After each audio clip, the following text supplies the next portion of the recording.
హరి ఓం. ప్రియపుత్రి పుత్రులారా, మెదళ్లే ఆయుధాలుగా యుద్ధం గురించి వివరిస్తూ దానికి తెర రూపమైనటువంటి 300 నైట్స్, 300 మంది యోధులు, స్పార్టా వర్సెస్ జెక్సిస్, ఈ సినిమా గురించి మీకు వివరిస్తూ దానిలో మిళితమైనటువంటి గూఢచర్య మర్మాలను వివరిస్తూ వరుస వీడియోలు మీకు సమర్పిస్తూ వస్తున్నాను.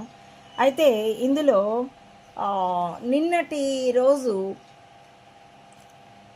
ఈనాడు డ్రామోజీ నెంబర్ 5 ముఖం, నెంబర్ 10 ముఖం పెట్టి మాతో ఎలా సంభాషించేవాడో, మిమిక్రీ ఎలా చేసేవాడో చెబుతూ ఏపీ భవన్ డ్రామా గురించి మీకు చెప్పాలి, బ్రేక్ ఇచ్చైనా చెప్తాను అన్నాను.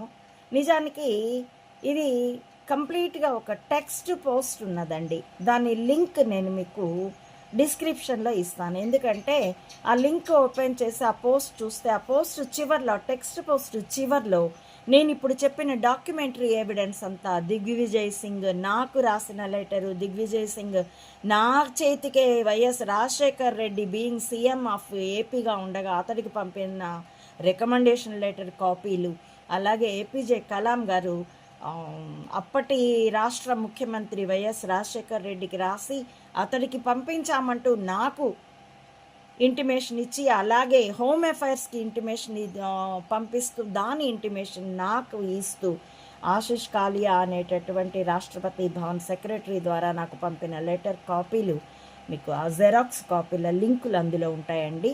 అంచేత ఆ పోస్ట్ని మీరు వెబ్ వెర్షన్లో మీ ఆండ్రాయిడ్ ఫోన్ అయినా సరే, లేకపోతే ల్యాప్టాప్ ఆర్ డెస్క్టాప్, వాటిలో అయితే వెబ్ వెర్షనే వస్తుంది. ఫోన్లో అయితే ఆ పోస్ట్ చివర మీరు వెబ్ వెర్షన్లోకి వెళ్తే సైడ్ బార్లో మీకు అన్ని పోస్టులు ఒకేసారి చూడాలంటే అంటూ ఇండెక్స్లు కూడా ఉంటాయి. మీరు అమ్మ ఒడిని విస్తారంగాను లోతుగాను పరిశీలించుకోవచ్చు.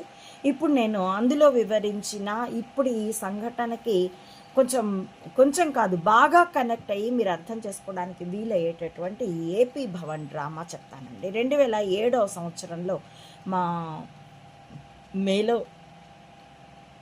మా గది క్యాన్సిల్ అయినప్పుడు మేము నంద్యాలకి బయలుదేరాం.